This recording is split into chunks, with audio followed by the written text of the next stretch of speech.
आदमी जमीन में एक सुरंग खोदता है, फिर उसमें खूब पेट्रोल डालें, फिर कागज पर खेत का नक्शा बनाओ, इसके बाद घर के कोने कोने में नक्शे के अनुसार जाल लगाएं। और अभी भी दुश्मन के रास्ते में है। एक वाय आकार की खदान रखी गई है, फिर उसने सारा बारूद एक साथ गोली में उड़ेल दिया, फिर दोनाली बंदूक को उपयुक्त लंबाई में काटें सुरंग के कोने पर। इसके बाद स्टील की कीलों को लकड़ी के तख्तों में ठोक दिया जाता है और सुरंग के प्रवेश द्वार पर स्थापित कर दिया जाता है। अंत में उसने सुरंग के बाहर एक बम लगाया।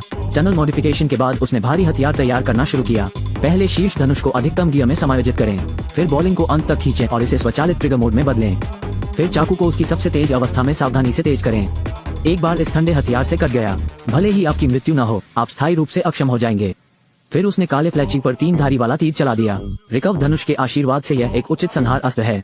सब कुछ तैयार है। गैंगस्टरों की आखिरी कब्रगाह बनने वाली है ये जगह। ये पहली रक्त श्रृंखला में अंतिम है।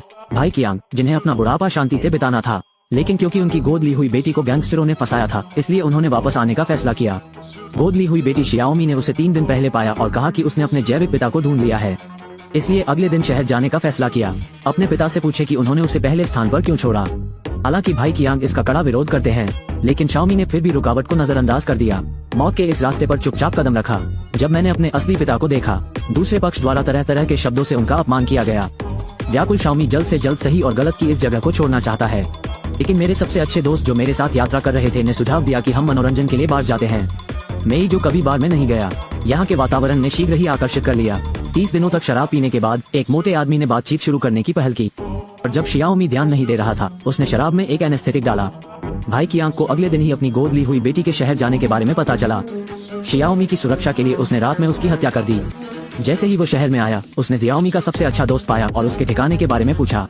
ये देखकर कि दूसरा पक्ष सहयोग नहीं कर रहा है, भाई कियांग ने उसका हाथ पकड़ लिया और पूछा कि आपके हाथ पर जियोमी का ब्रेसलेट क्यों दिख रहा है। अब भाई कियांग ने गुस्से में रैम्बो चाकू से मेज पर वार कर दिया। मेरा सबसे अच्छा दोस्त डर गया था और उसे सच्चाई कबूल करनी पड़ी। फिर भाई कियांग ने दिशा निर्देशों का पालन किया और सफलतापूर्वक उस चिकना आदमी को ढूंढ निकाला। जैसे ही वो भाई कियांग से मिला, उसने चाकू से उसकी जांघ में गहरा वार कर दिया। फिर उसने चिकने आदमी की पसली जिंदा तोड़ दी। सबसे चिकना आदमी दर्द बर्दाश्त नहीं कर सकता। मेरे पास भाई कियांग को शाओमी की सही जगह बताने के अलावा कोई चारा नहीं था।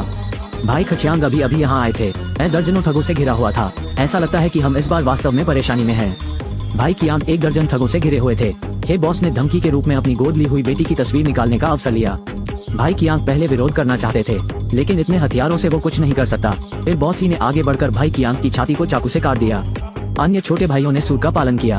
भाई कियांग ने कड़ा विरोध किया, लेकिन निहत्था था, वो अंत में घायल हो गया। फिर ब्लैक बॉस ने भाई कियांग के चेहरे पर एक विशेष निशान बनाया, क्योंकि वो चाहते हैं कि भाई कियांग हमेशा याद रखें अपनी गोद ली हुई बेटी द्वारा प्रताड़ित किए जाने के दर्द में। बदमाशों के जाने के बाद भाई कियांग का बहुत अधिक खून बह चुका है और वो सदमे के करीब है। सौभाग्य से एक गुजरने वाली महिला रिपोर्टर ने भाई कियांग को समय रहते देख लिया और बॉस ही यहाँ वापस जाएंगे। भाई कियांग की गोद ली हुई बेटी को पागलपन से प्रताड़ित करना शुरू कर दिया और अपने चेहरे पर भी उसी अंदाज की मोहर लगा दी।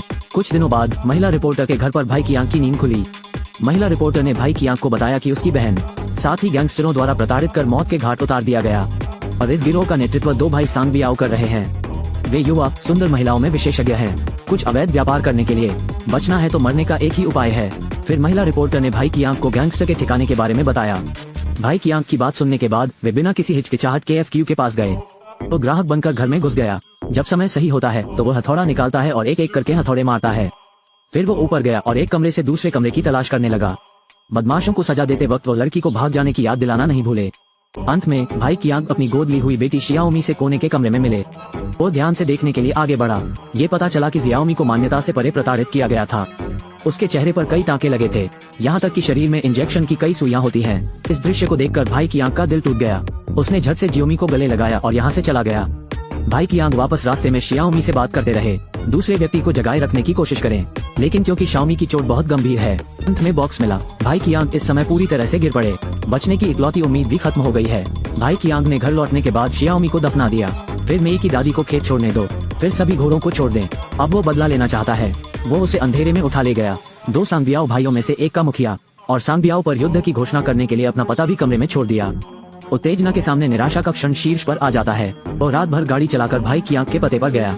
दर्जनों कारें सिर्फ खेत से टकराईं, लेकिन अगले सेकंड में गलती से एक कार खदान के ऊपर से निकल गई। देखते ही देखते खेत में आग लग गई। ये देखकर सांगबियाओ ने जल्दी से अपने छोटे भाई को कार से बाहर निकलने और आगे चलने को कहा। 39 लोग पूरी तरह से सशस्त्र हैं। जल्द ही भाई कियांग की झोपड़ी को घेर लिया जाएगा। कमरे में घुसते ही एक लड़के को धनुष चुभ गया। भाई की आंख सुरंग के प्रवेश द्वार से प्रकट हुए, एक शॉट के साथ एक और छोटे रेमी को मार डाला। जब अन्य लोग असामान्यता पाते हैं, भाई की आंख सुरंग में चले गए और गायब हो गए। फिर वे खेत की ओर बढ़ते रहे। इस बिंदु पर ओवरहेड ट्रक ने बहुत सारा गैसोलीन उगल दिया। भाई की आंख ने पीछे से एक और चुपके से हमला किया, पेट्रोल के एक शॉट के साथ तुरंत प्रज्वलित। थोड़ी देर बाद सांगबियाओ की टीम आधी रह गई। फिर सांगबियाओ दूसरों को भाई की आंख से निपटने के लिए सुरंग में ले गया, लेकिन जो वे नहीं जानते वह है ये सबसे खतरनाक जगह है। तलाशी के दौरान गलती से एक छोटा भाई एजेंसी से टकरा गया। इससे पहले कि वो प्रतिक्रिया कर पाता, उसे भाई की आंख ने गोली मार दी और उसे उत्तर पश्चिम भेज दिया गया। फिर भाई की आंख ने गोली भरना जारी रखा। 2 शॉट नीचे और 2 खोए हुए दुश्मनों से निपटे। जल्द ही छोटे कर्स एक के बाद एक भाई की आंख द्वारा डिजाइन किए गए जाल में फंस गए, और हर बार भाई की आंख आश्चर्य से एक स्थिति में दिखाई देते हैं। ये संकरी सुरंग जटिल है। जब तक आप अकेले हैं, आप 3 सेकंड भी नहीं जी सकते। इस समय 2 छोटे भाई की आंख के पीछे पीछे घूमे और चुपके से हमले की तैयारी की। जब मैंने नीचे कदम रखा तो मुझे लोहे की कीलों से चुभने की उम्मीद नहीं थी। भाई की आंख हर बार घायल दुश्मन का सामना करने पर अपनी बंदूक भरना नहीं भूलते। मिनट बीत गए और दुश्मन चला गया। फिर भाई की आंख ने दीवार पर लगे स्विच को खींच दिया। 3 दुश्मनों को तुरंत जिंदा दफना दो। हालांकि शॉट की धीमी गति के कारण एक गोली अभी भी उनके पेट में लगी थी। समय समाप्त हो रहा है। भाई की आंख ने जल्दी से वॉकी टॉकी उठाया और सांगबियाओ से कहा, जीना है तो रोशनी की तरफ दौड़ो। जैसे ही आवाज गिरी, भाई की आंख ने स्विच ऑन कर दिया। एक पल में पूरी सुरंग शोधन की दुनिया में सिमट गई।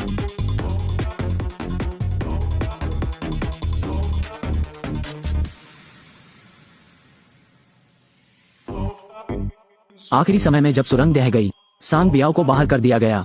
जब उसे लगा कि यह सुरक्षित है, लेकिन मुझे नहीं पता कि भाई की आंख यहाँ लंबे समय से इंतजार कर रहे हैं। उसे भाई की आंख ने एक तीर से दीवार पर जड़ दिया था, उसके बाद दूसरा तीर। सांगबियाओ को लगातार कई तीरों के बाद मजबूती से बंद कर दिया गया है। फिर भाई की आंख गुस्से में उनके पास गए। फिर उसने रैम्बो चाकू उठाया और सांगबियाओ के सीने में घोंप दिया। सांस रुकने से पहले भाई की आंख ने सफलतापूर्वक सांगबियाओ का दिल थाम लिया। भाई की आंख बदला लेने के बाद अकेले एक कुर्सी पर लेटे हुए थे। उसने सूर्यास्त को देखा और उसके मन में कई यादें ताजा हो गई। वीडियो का अंत। मेरे पीछे आओ, आपसे अगली बार मिलेंगे।